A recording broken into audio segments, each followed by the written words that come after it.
Good day, everyone. Good morning, afternoon, or evening, depending on where you are in the world.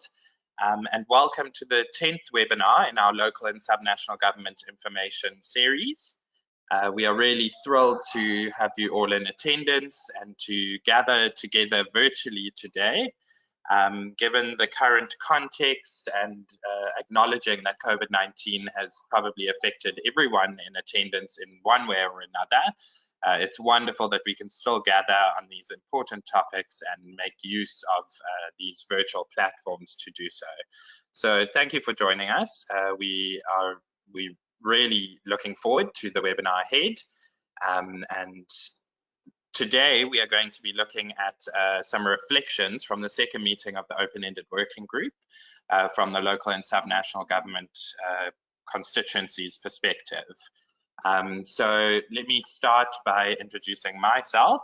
My name is Timothy Blatch and I am an urban planner, but I work in ICLEI's Cities Biodiversity Centre based in ICLEI's Africa office in Cape Town, South Africa, and I will be the moderator for this webinar. Before we get started, just some general house rules, just to inform everyone that the webinar will be recorded and the recording will be made available once the webinar is over. We will also include links to any documents or resources mentioned during the webinar in a follow-up email with the recording. We are going to have a number of presentations in the webinar, and then we are going to open the floor right at the end for some questions and discussion. And there are a few ways that you can ask questions. In the panel on your right, you will see that there's an option to raise your hand. Please do so, and we will then unmute you to ask a question when we open for discussion. Alternatively, you can use the chat box also in the panel on your right at any point throughout the webinar. Just to let you know, you can also write to us via email, and we will provide the email addresses to do so to get in touch with us. So what you're seeing on your screen now is essentially the process in a nutshell towards the vision of living in harmony with nature by 2050. And this just shows the various processes that have led us to this point, 2020, this critical year for nature, and all the processes that will then run from 2020 onwards. So as I've said before, welcome and thank you for joining us. I've introduced myself, and I'd like to just take this opportunity to introduce our two panelists for today.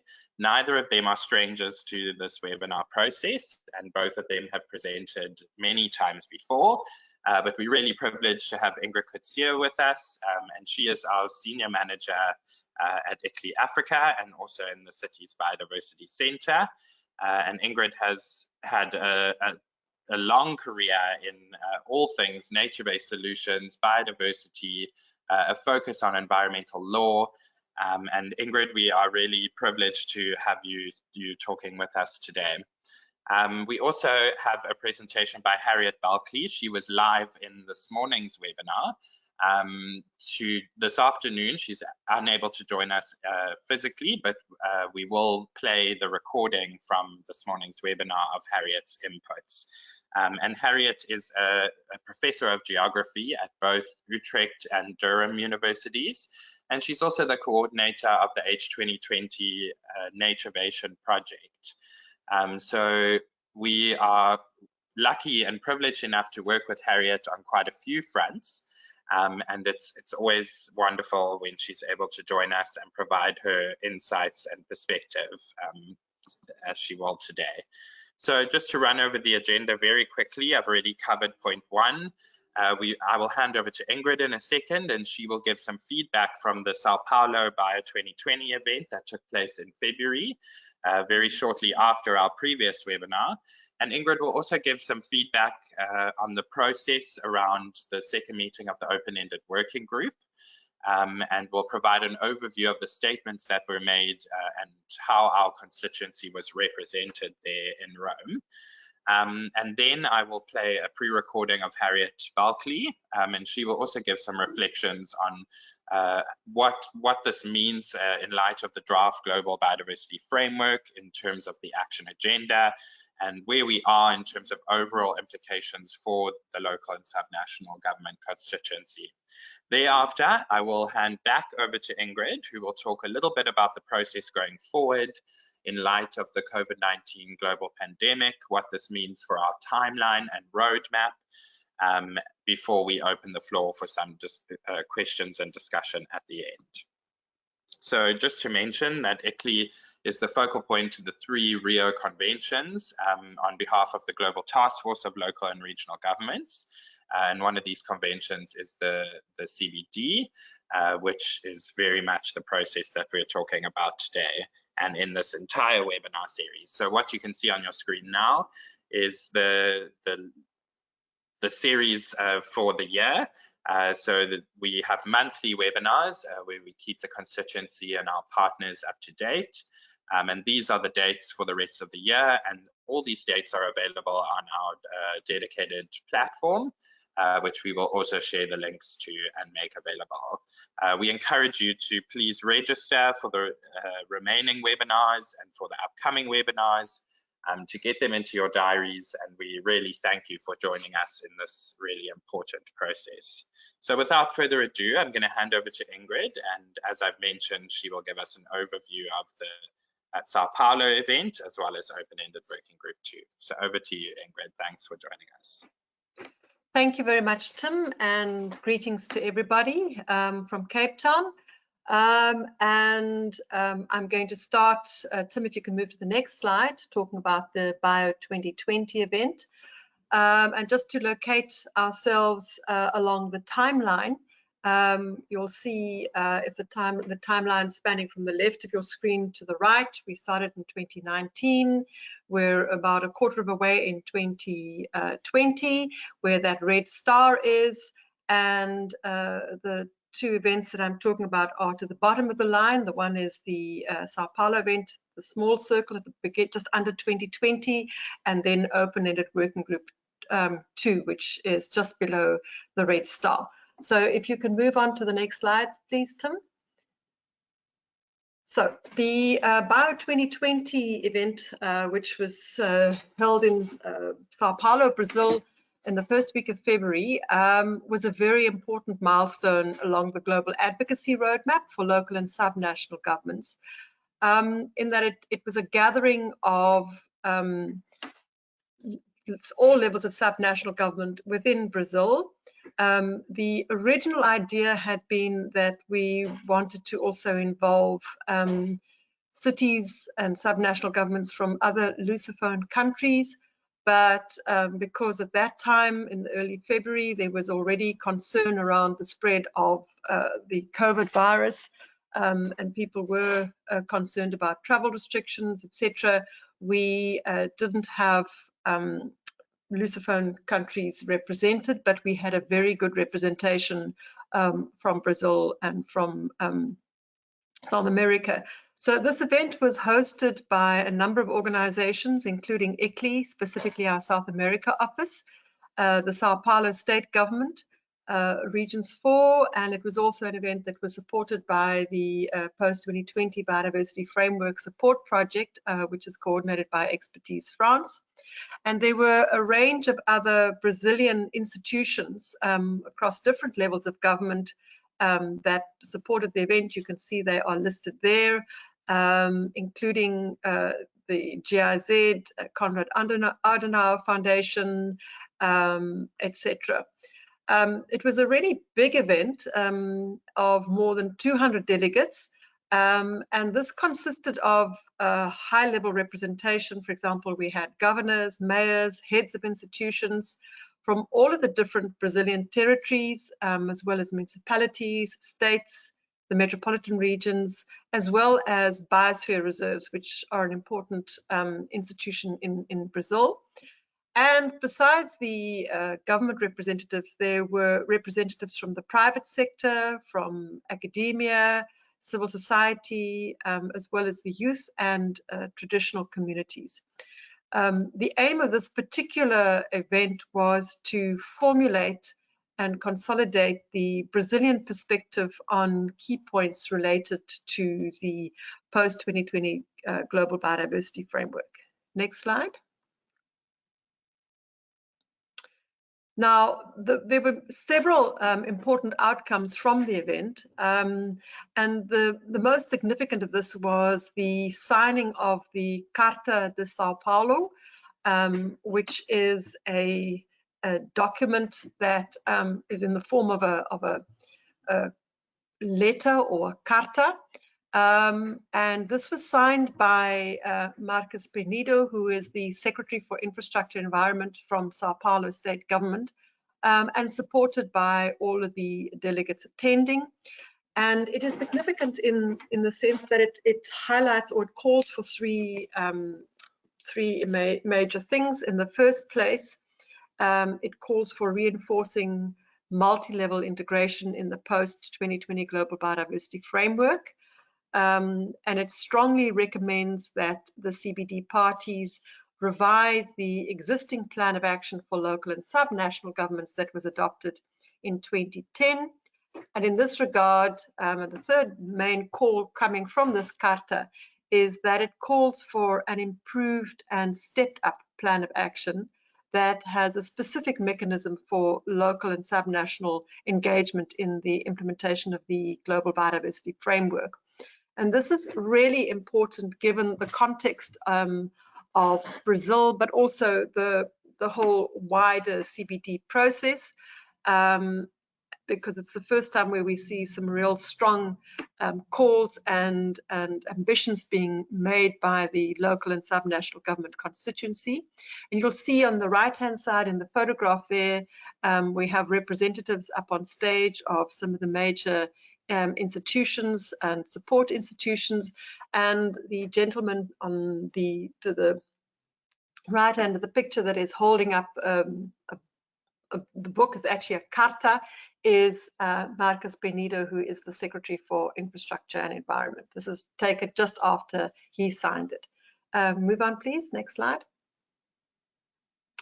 So then the second sort of major outcome of the Bio2020 event is that a number of subnational governments signed up to Cities with Nature. Now, the significance of this intervention or initiative is that Cities with Nature, as we have reported previously on these webinars, is an online platform which is endorsed by the Secretariat of the Convention on Biological Diversity as being the official platform for cities and all levels of subnational governments to share and report on their actions and commitments to the post-2020 Global Biodiversity Framework. And by signing up, these cities and state governments in Sao Paulo then indicated their commitments as well, joining with many, many other cities around the world. And so what we saw happening at the event was that Sao Paulo state itself signed up to Cities with Nature, as well as the federal district in Brazil, plus all of the 26 state capitals in Brazil committed to joining up to Cities with Nature. Obviously, this is an ongoing process, but already at the event, we saw that 15 of the 26 capital states actually signed up and joined Cities with Nature.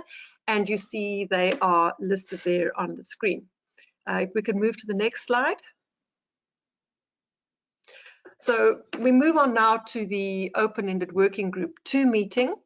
In one of our previous webinars last year, we reported on the Open-Ended Working Group 1 meeting, which was held in the middle of last year in Nairobi, Kenya. And this meeting was the follow-up, the second of these meetings of the Open-Ended Working Group, which the CBD has instituted to run the consultation and negotiation processes around the new Global Biodiversity Framework. It was initially scheduled to have taken place in Kunming in China, China being the host city, the host country for the next COP, COP15. But because of the spread and outbreak of the COVID-19 virus in China, it was decided to move the event from China to Italy, but keep the dates stayed the same. And so then between the 24th and the 29th of February, the Open-Ended Working Group the second meeting was conducted at the FAO headquarters in Rome. And the significance of this particular open-ended working group meeting is that it represented the first round of negotiations on the new global biodiversity framework, which is currently being negotiated. The zero draft of this framework had been circulated to CBD parties and stakeholders a few weeks previously in the middle of January. And this was then the first opportunity for the CBD parties to engage in a negotiation around the content and the text of the zero draft. It was despite the fact that obviously there was concern around the spread of the virus, etc. It was attended by over 700 delegates, 741 to be exact. And this represented a large representation from CBD parties, as well as non-parties. There were all of the UN specialized agencies were represented. There was a very big contingency of intergovernmental organizations, as well as NGOs. The Indigenous people and local community sector was also represented, as well as the youth sector, academia, business and community, and obviously also the local and subnational government constituency. And in the picture on the right, you can see the interior of the FAO meeting hall. This is the plenary of the first day, and it was a very full and packed hall, and there really wasn't enough seating for everybody. It was really a very important and well-attended meeting. Next slide.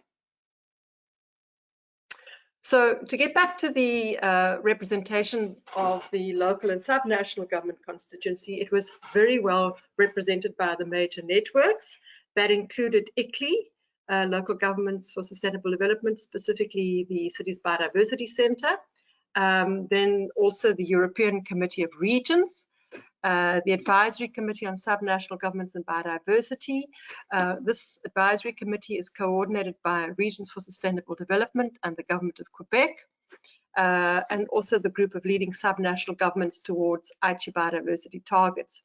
Now, the important thing about the representation of this constituency was that we got together. It was a very well sort of coordinated and cooperative group of representatives there. We got together every morning to plan and to coordinate our interventions and our positions, and we actually worked very well as a coalition of subnational and local government representatives. In the picture there on the right, you can see some of us. Unfortunately, when we took the picture, not everybody in the group was present, but you will see also that we had a specific seating allocation, which was important in the sense that it allowed us to get together and have a special seat, and it shows also the level of recognition for subnational and local governments. Next slide, please. So as part of the strategy amongst ourselves of the coalition of local and subnational government networks, we decided on making 3 strategic interventions, and we agreed to do this in the opening plenary. We were given a slot and a time to do this. We had about 6 minutes. And then we felt the next strategic intervention would be in the plenary dealing with item 4. That is the item that opened the discussion on the Global Biodiversity Framework, which took place on the 25th of February. And we agreed that our final intervention would be in the closing plenary on the 29th of February.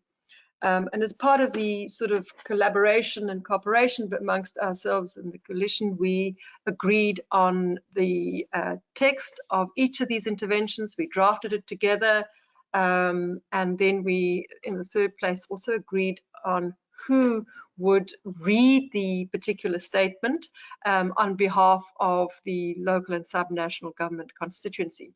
So the opening statement was read by myself representing ICLEI on behalf of the whole group of local and subnational government networks.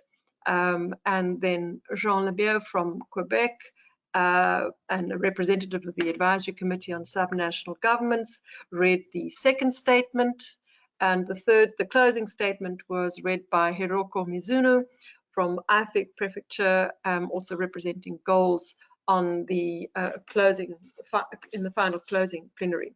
And just briefly, just to highlight some of the issues, the salient issues presented in each of these statements.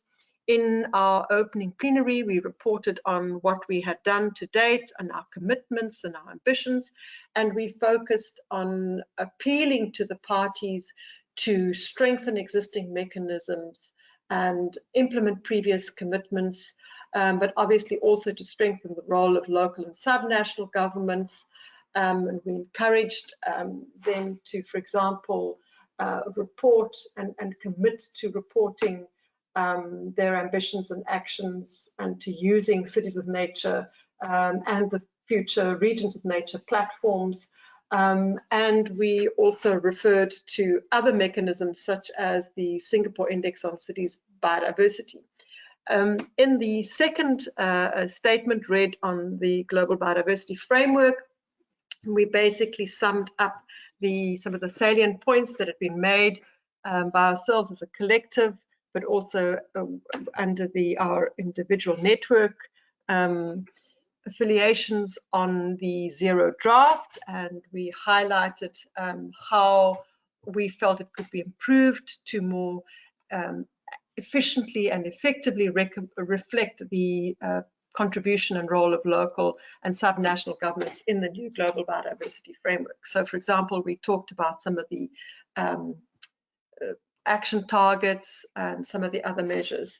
And finally, in the third intervention, the closing intervention, we again referred to the fact that we are calling for a renewed plan of action, and we specifically recognized some of the contributions made by the CBD parties during the course of the Open-Ended Working Group 2 meeting.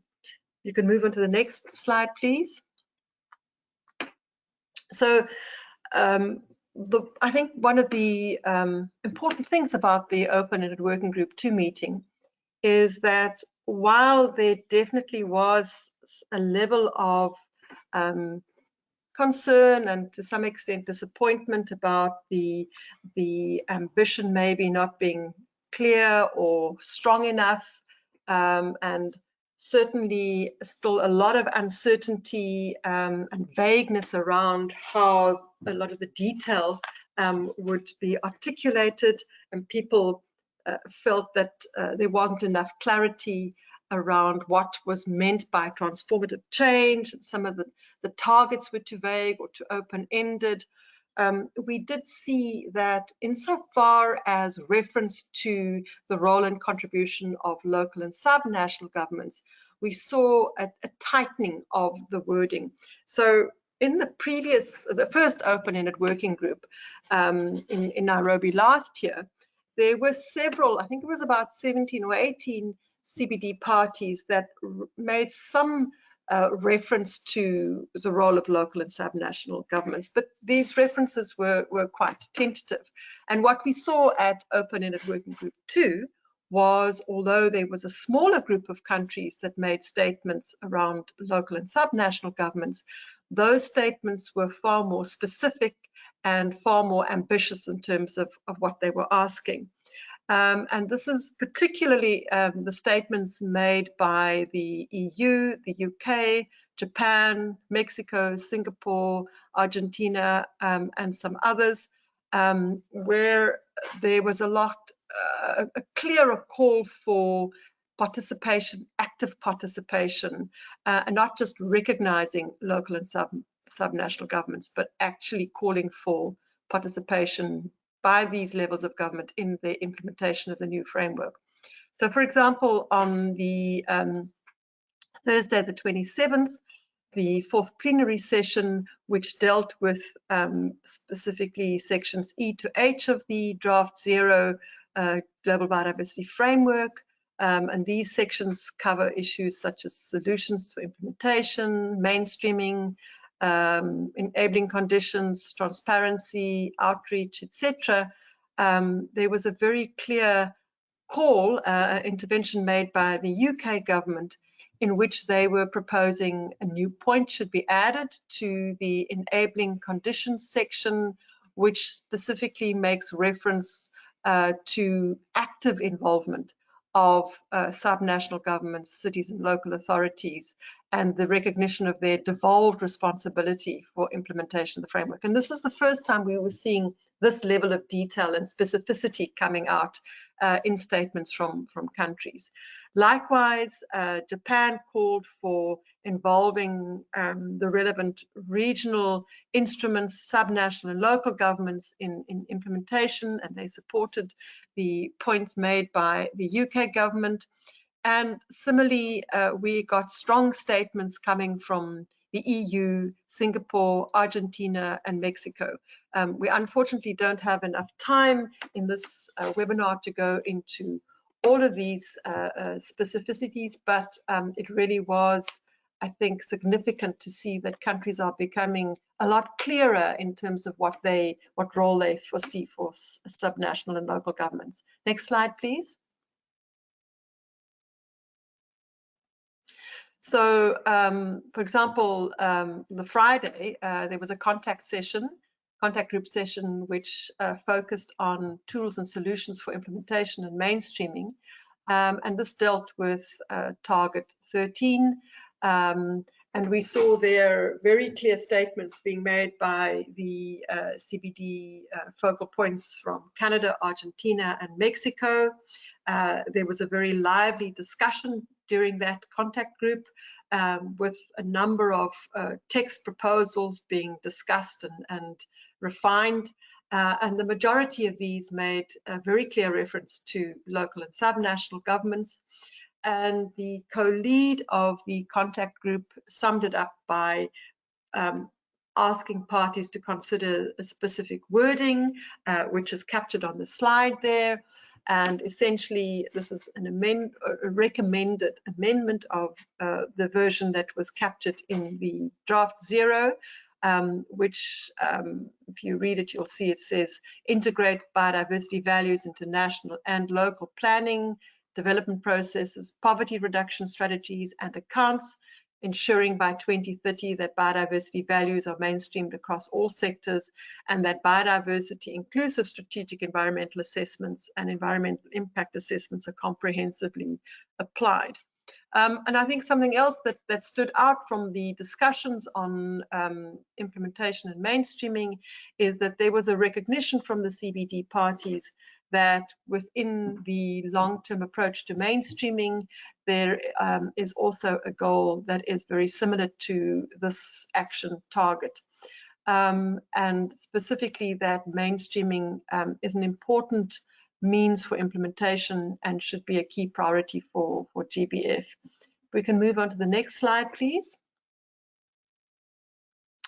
So in the closing plenary, there was also a call or a reference specifically to local and subnational governments, and this was led by New Zealand on behalf of a group of non-EU developed countries, where they specifically argued for the need to involve national and subnational and local governments in providing a roadmap for transformative actions suited to biodiversity conservation. I mentioned the mainstreaming previously or just now, and I think what is significant coming from Open-Ended Working Group 2 is that in the report presented by the Informal Advisory Group on mainstreaming, which was done on the 24th of February during the afternoon plenary session, there were 3 key points that are relevant to local and subnational governments. The first of this is that mainstreaming lies at the core of implementing the whole of government approach, with which is obviously one of the central elements and principles of the post-2020 Global Biodiversity Framework. A second point that was made in this report on mainstreaming is that all actors should cooperate in reversing biodiversity loss. And with all actors, there's specific reference to actors at the global and regional levels, but national levels, but also subnational and local levels. And then the third main point was that within the draft long-term approach to biodiversity mainstreaming, there is a goal that specifically talks about the subnational levels of government. And I think what is important is to understand that the emphasis on local and subnational governments within the long-term approach to biodiversity mainstreaming, the LTAM, is that this is due largely to the representation by this constituency through ICLEI, which sits on the informal advisory group, but also other networks such as Regions 4 that are represented on the extended consultative network. So their representations are being picked up and incorporated into the proposed long-term approach to biodiversity mainstreaming. Thank you. Next slide. And I can now hand over to Tim again. Thank you. Great, thank you, Ingrid, and thank you for your contributions. It's always wonderful to hear from you, and thank you for providing such an excellent reflection on the open-ended working group and an update of what happened with relevance to the local and subnational government constituency there. So without further ado, I'm going to virtually hand over to Harriet Balkley, and as I mentioned, Harriet she joined us in this morning's session live, and I'm going to play her input as a recording now. So if you'll bear with me for 1 second.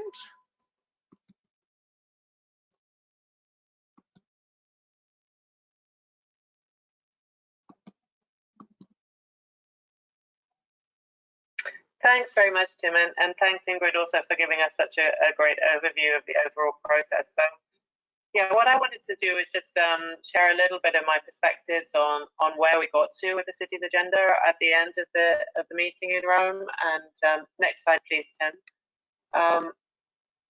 Yeah, so I was thinking, well, how far over the last year have we come in terms of shifting the dial, thinking about the different roles that cities can play? Are we kind of heading towards some more kind of transformative role for cities in the post-2020 framework, and what does that look like? So I've divided my comments into 3 things here, and then I'll move to thinking about what the action agenda, another aspect of the post-2020 framework might it help us kind of move forward even further. So I think we can see that the dial is definitely shifting in terms of how cities, subnational governments more generally are kind of thought about in relationship to the biodiversity issue. I mean, if historically we can say that for the majority of those involved in the conservation agenda, urbanization and cities in particular have been thought about as a kind of threat to biodiversity, encroaching on land near cities which has biodiversity value and converting that into urban land. And now what's one of the most interesting things is that the sort of move away from just seeing cities as a threat to biodiversity, but actually as a space of opportunity for acting towards biodiversity goals. So we can see a growing interest in harnessing nature-based solutions. Of course, I'm particularly interested in that given my research background. Maybe I tend to be a little bit biased towards looking at that issue, but it's certainly something that was very prominent on the agenda at the open-ended working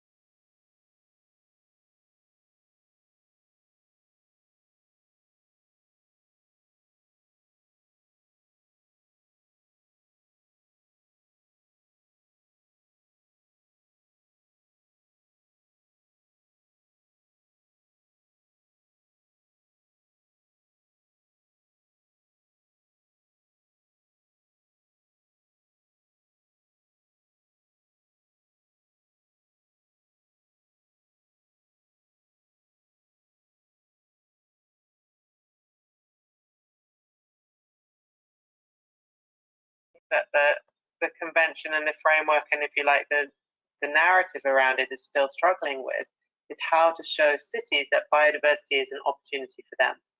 So maybe Biodiversity Convention is increasingly thinking of cities as an opportunity for biodiversity, but I think in order to really galvanize and engage cities going forward, we're going to need to show how acting on biodiversity really matters for kind of core urban business. And there's ways of doing that, but I'm not sure that we're there yet. I think in the second issue then is this idea of moving from the margins to the mainstream, and Ingrid gave a really nice account of all of the different ways in which the kind of mainstreaming of local and subnational action was talked about at the event. And so I don't need to go over those details for you, but just in terms of my own perspective, I think we see an increasing focus on multi-level governance. It's also one of my own research interests, and has been very effective in the climate change regime over the last 20 years in terms of creating the space for urban action. And I think it's a very important first step, is that multi-level governance is regarded as a way in which biodiversity can be managed, can be governed. And then we also saw lots of very specific kind of calls for cities to be involved in planning and in implementing action on the ground. So I do think that whole of government approach is really beginning to stick now, and it will be vital for the actual success of the final convention. But again, I think there's another step to take for the full potential of cities to be realized here, which is to recognize that cities and subnational governments aren't only implementers of policies and actions decided elsewhere. So they don't only translate that into planning frameworks and enforce them, but they come up with all sorts of different interventions, innovations, approaches to managing biodiversity themselves, which should also be able to find space as good mechanisms for governing biodiversity. So that, I think, we need, the self-governing part of cities and the way in which cities have multiple different capacities for governing has not yet fully been captured, and that's quite tricky to do within the confines of the legal agreement of the post-2020 framework, and that might be where the action agenda comes to be more important. I'll speak about that a bit later. And then this third aspect, and Ingrid also mentioned it, a sort of slight sense of disquiet, really, that perhaps the sort of promises that the post-2020 framework would deliver a kind of transformative agenda for biodiversity governance, the kind of agenda that was called for by the IPBES global assessment of the loss of nature and biodiversity that was released around about a year ago now, which told us that we needed transformative change if we were going to get to the kinds of outcomes that the biodiversity governance framework is trying to achieve. And here I think the convention and the convention process is struggling rather more. There still remains quite a focus on the direct impact of urbanization on biodiversity, but also on more generally on the direct drivers of biodiversity, and all the targets to address the indirect drivers, such as addressing pollution, thinking about production and consumption, and climate change are there. They are often the most controversial, they have the least consensus behind them, and if there's perhaps a question about how, if the phrasing that's in there at the moment continues, they may remain rather lacking in teeth to kind of bite on those issues. So while there was a growing recognition that indirect drivers had to have a place within the framework, I think one of the most interesting things to me was that it was in those spaces that the cities element or the subnational element tended to fade out from view. So, for example, there's a target aimed at reducing pollution, and one of the aspects of that is waste and plastic pollution. But there was no mention by any party of the critical role, and in fact the fundamental role, that local government plays in managing waste and indeed plastic pollution on the ground. Local government, subnational government run pretty much everywhere are waste management systems, but that wasn't kind of considered in the discussion. So I think that, if the push towards more transformative change happens, it will be crucial that the role of cities and subnational governments gets considered as really central to addressing those indirect drivers. Next slide, please, Tim. And so this brings me to this kind of consideration of what goes by the name of the action agenda. And some of you may have heard about this before, and I'm sure that it's been discussed in this forum. that at the last Conference of the Parties, which was held in Egypt, a year and a half ago now, there was an idea to have this action agenda where the whole of society could make commitments towards biodiversity goals. And it was the idea that it would be on the road from Sharm el Sheikh in Egypt to Kunming this year, that this action agenda would gather momentum and collect the commitments of a whole host of different actors. And now that process seems to have been relatively slow to start from the Biodiversity Convention Secretariat. I mean, there is some platform where commitments can be made, but it hasn't really gathered much momentum yet. But what was really interesting about the meeting in Rome was that so many non-state actors, and of course all of the work that ICLEI and its partners are doing, shows that the action agenda is very much alive and kicking. It just perhaps rather uncoordinated at the moment. There's lots and lots of different initiatives happening, business groups leading new initiatives for commitments, the finance sector having new commitments, of course, lots of different things happening in this space as well. And I suppose here the question is, how is this actually going to come together so that we can really account for and also build trust in all of these different kinds of commitments that are happening on the ground, and whether they, whether we can really make them add up to contribute to the global goals for biodiversity. Next slide, please, Tim. Yeah, so I mean, I think the action agenda potentially provides us with a really interesting place to try to address the sort of challenging times that we have at the moment. Knowing that all of our different kinds of local conditions will be really changing a lot, I think alongside the kind of building commitments into the framework in the way that Ingrid and the coalition have been doing and so successfully, making sure that the action agenda provides a space where cities can, in their different capacities and undergoing very different circumstances and conditions, can make a commitment and can get on board with this agenda will also be important. And Tim mentioned that the Cities with Nature platform is seeking to go into that direction in the next few months as we develop a commitment platform there. And I think that will be a really critical part of getting this right. So I think more than ever in the current circumstances, we're going to need to show that working on biodiversity is creating other kinds of opportunities for society and for our cities, and that we can capture that opportunity both through this new decision and this idea of, fully recognizing the role of subnational government and cities and local government in the convention, but also making sure that we have this kind of robust space in the action agenda to kind of harness the creativity and the innovation that cities can also bring to this question. So yeah, so that's just a few reflections from me. I hope they're a useful perspective for the rest of you. So as always, I would just want to take this opportunity to really thank Harriet for her inputs. She has been part of this process from the beginning with us and walked this journey. And she always brings such an insightful viewpoint. So in her absence, Harriet, thank you for joining us. And as Harriet mentioned, on Cities with Nature, we are in the process of developing a commitment platform for cities and regions and all levels of subnational governments.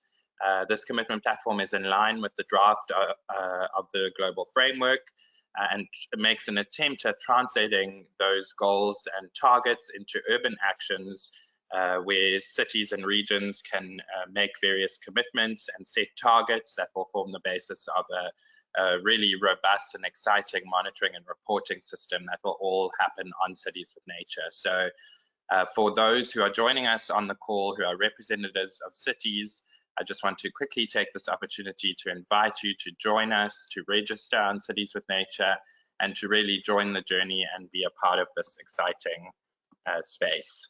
So I'm going to hand back over to Ingrid now, and Ingrid is just going to give us some thoughts on looking ahead for the rest of the year, how the COVID-19 pandemic is shifting some of the timeframes, and in relation to the upcoming events, what this will mean for how we engage with the participatory process. So Ingrid, on that note, over to you. Thank you very much, Tim, and you can move into the next slide.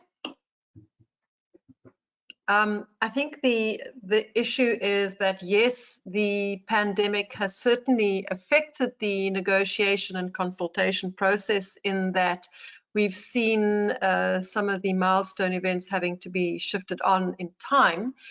But what it hasn't affected is the determination to continue with the discussion and the negotiation in different formats, in online formats, etc.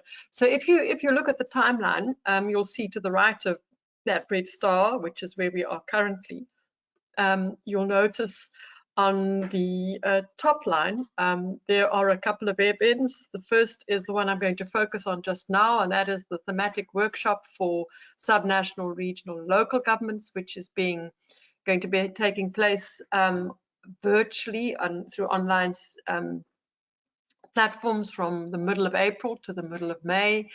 Then there's a series of other events, and if you look further right, you'll see there's a much bigger circle, a dot, and that is the SABSTA 24 event. Now, that initially was going to be taking place in May, and that has moved to late in August, the last week of August. And immediately to the right of it, just below the dotted line, this SBI meeting number 3 is going to be taking place in the first week of September. So those two are the next major meetings that the CBD is organizing. And those are really important from the negotiation process perspective, particularly the SBI one, because that's where the next sort of negotiations will take place. And many of the technical issues that were deferred from Open-Ended Working Group 2 to SABSTA will obviously then come under discussion at SBI 3.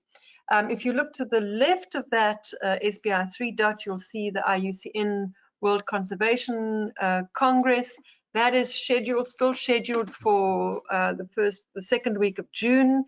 It's currently to be confirmed. There hasn't been a final decision around whether that's going ahead. But as soon as we have confirmation, we will keep our constituency members informed. And you'll see on the screen there are a number of other events that are also included on this timeline. And as far as the Open-Ended 3 working group is concerned, which is immediately to the right of the SBI 3 dot, that date hasn't been confirmed. The idea is still that it will take place, but the actual time frame hasn't been set. And the same with the COP meeting, the COP 15, which the date is still to be confirmed. It was scheduled to take place in the second half of October this year in China, in Kunming. And there has been an announcement from the CBD that they will finalize that date at some stage. There is some talk that it will be only taking place earlier next year, but that has not yet been confirmed. Tim, if you could move on to the next slide. What I did want just to focus on a little bit this afternoon is the next big event that's coming up in the roadmap for local and subnational governments, and that is the thematic consultation specifically for our constituency that is being organized by the Government of Scotland in partnership with a whole range of local and subnational government networks and 7 other major stakeholders. Now, the initial idea was that this would be an event that would run over 3 days in the first week of April, but because of the outbreak of the COVID-19 pandemic, we've had to shift gears in terms of how this event is going to take place. And it essentially, in order to allow for sort of equitable participation by the local and subnational governments, what the organizers have agreed is that instead of being a 3-day event, it'll now take the form of a longer process, an online process, which will consist of a series of webinars, sort of plenary webinars around the main focal areas, being the post-2020 framework, the draft, the subsequent draft of the zero draft, a declaration that will come out of these consultations, which is being called the Edinburgh Declaration, and then importantly the renewed plan of action for local and subnational governments. And these are, this is going to be, the idea is that this will take the form of an introductory or webinars that will be held regionally within the week of 13 April. And the reason why it's being held regionally is to accommodate different time zones. So the same webinar will be presented in Asia, for the Asia region, for the African region, for Europe and North America, and then for South America. This will be augmented by a series of thematic webinars, which will run roughly across the period of 13 April to the 8th of May. And you'll see to the right-hand side of the screen in the green box, there's a couple of themes mentioned: nature-based solutions, the climate biodiversity linkages, monitoring and reporting, capacity building, resource mobilization, etc. At the same time, there will be opportunity for consultation and comment on the Edinburgh Declaration, on the proposals for a renewed plan of action, which will be in the format of an online questions and opportunity to make comments. And this will run for approximately 4 weeks between 13 April and the 4th of May. Just in terms of the proposal around a plan of action, what I wanted to mention is that ICLEI, together with its coalition of partners, Regions 4, European Committee of Regions, the Advisory Committee on Subnational Governments, and the group of leading subnational governments toward ICLEI biodiversity targets, are currently in the process of doing a review of the 2010 Plan of Action. This review has 3 main elements. In the first place, we are looking at what was achieved by CBD parties, by all levels of subnational government, and by major stakeholders in terms of the current plan of action. So what have we done? In the second instance, we are looking at, there's an analysis of the successes and the weaknesses of the current plan of action. And the final part of the review is to come up with concrete recommendations for a renewed plan of action under the new global biodiversity framework. And obviously there one would need to align with the proposals coming out of the CBD process in terms of a new global biodiversity framework. And this is a document that will then be presented in the consultation session that I mentioned just now, and then also through the online comment facility. Stakeholders, people participating in this whole consultation amongst subnational governments will then get an opportunity to make comments. That will be collated towards the middle of May. And then finally, we are looking to have a second consultation, which will run round about the 11th of June. So if you look on the screen, there's a blue block just below the green one. And that is where the consultation results in terms of the draft post-2020 framework, as well as the Edinburgh Declaration, as well as the renewed plan of action, will be presented back to people that are participating in this process. And the idea is that ultimately this will then be presented at the SBI 3 meeting, which, as I said earlier, is scheduled to take place in the first week of September. And from SBI 3, the idea is that it will go forward to open-ended working group 3, the date of which is yet to be confirmed, and then ultimately culminating at COP15. And I think, Tim, I'm going to leave it at that. Thank you. Great, thank you, Ingrid, and thanks for providing some clarity on the way forward. And this will certainly be an exciting time as we, together with our partners and with the constituency, experiment and pilot various virtual approaches to engagement. And we hope that these will be very successful. The slide on your screen right now just shows the details of the next webinar to take place on the 16th of April. The The registration link will be distributed in the follow-up email, as well as it's also available in the schedule of events for the year on our dedicated platform. And in relation to that platform, you can see the typical look of it in the top right-hand corner. And just to inform you that coming soon, we're working on a brand new website, the branding of which is shown at the bottom, and it will be titled Local and Subnational Advocacy for Nature. So watch this space as this website is released and improves the information and knowledge sharing throughout this process.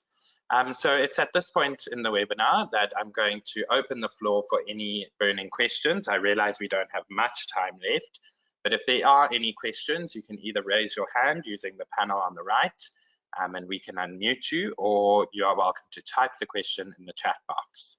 I'm just going to wait for a few seconds to see if there are any questions.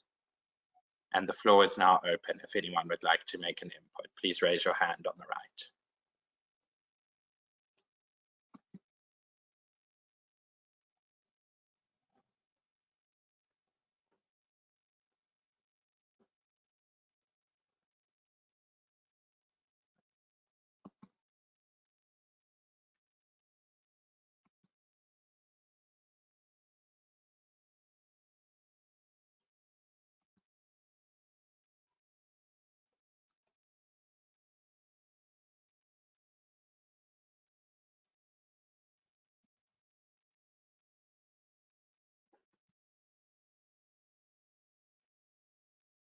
Okay, I think even if there aren't any questions for right now, oh, it looks like one may have come through.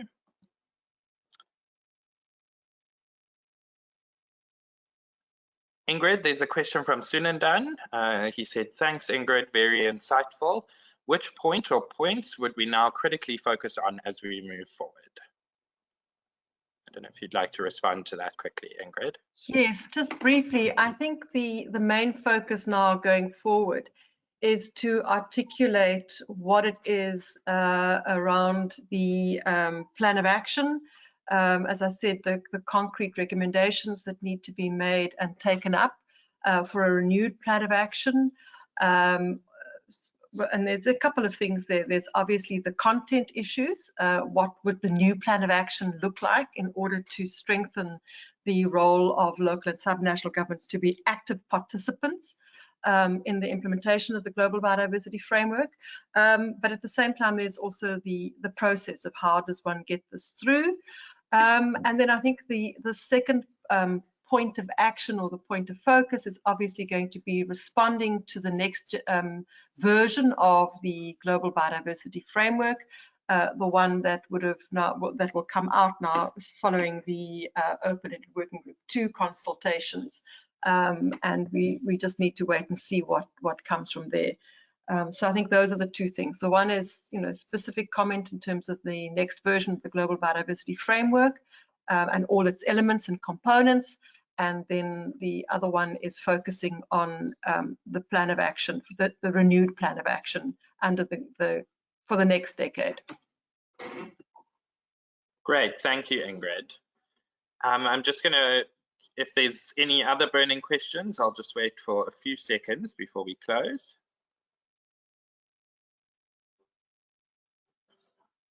Someone has a hand raised. Maria. Pedro, are you able to help me unmute Maria? Oh, there we are. Maria, you're unmuted. Hello. Yes, appreciated very much. I wonder what ICLEI and the group would do about this prohibition of wild animals commercialization. This is the coronavirus brought up this problem now, coming from the hypothesis that it was originated from a wild animals market in China.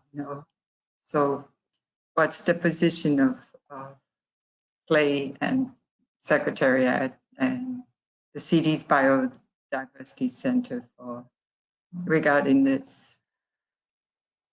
Thank you. Great, thank you, Maria, for your question. And Ingrid, would you like to respond? Yeah, I think that is a very pertinent and relevant question. One of the things that came out of the previous COP, there was a decision on the issue of wildlife trade, specifically in terms of the meat industry. And within that previous decision, there was a recognition of local governments and the role that they play. It's a tricky one because in most countries, in terms of the constitutional allocation of powers and mandates, but also specifically the biodiversity conservation legislation, the regulation of trade in wildlife is often something, or mostly something, that is regulated at the national level. And in many countries, the powers at local level are limited maybe to things like markets, control of markets, rather than regulating trade of threatened species, etc. I do think that going forward, this is something that is going to certainly be discussed in a lot more detail. Already at Open-Ended Working Group 2, we were seeing that there was quite a lot of discussion around what was happening in China. The Chinese had announced already by then that they were going to place a ban on trade. But how it will actually be operationalized within the implementation of the new framework, I think that's the sort of detail that needs to be worked out. But I do think that this is another case of where it just validates the role that local and subnational governments can play, because the local and subnational government levels is where the markets are, where the control over markets are. And clearly it indicates the need for a transversal and multi-level governance approach, and recognizing that the lower levels of government are not just stakeholders, but they're actually integral to making the implementation of the new framework successful, and that they are part and parcel of government and need to be recognized as such. So I think that what you've raised is a very pertinent but difficult question to answer, and I certainly hope that going forward, this is precisely the sort of concrete and more transformative actions that we're going to see coming forth. Thank you. Great, thank you, Ingrid. I'm mindful of the fact that we are out of time. I don't think that there's any other hands. Are there any other burning questions? I think with that, we will, I think there is a hand. No. Okay, with that, we are going to close this webinar. I just want to close by thanking both Ingrid and Harriet for their inputs, and to invite you all again to join us for the next webinar in the series in April, and to keep tabs on our dedicated website and platform. We will also be sharing, we've already sent out the first of our local and subnational advocacy for nature updates. These will come around monthly, so we will send a link to subscribe to those in the follow-up email. And as I mentioned, the recording of the webinar, as well as some key documents like the Carta that Ingrid mentioned coming out of the Sao Paulo event, we will share all of these details with you. So thank you to each and every one of you for joining us today, and we look forward to being all together in the next webinar. Stay safe and healthy, everyone, and thank you once again.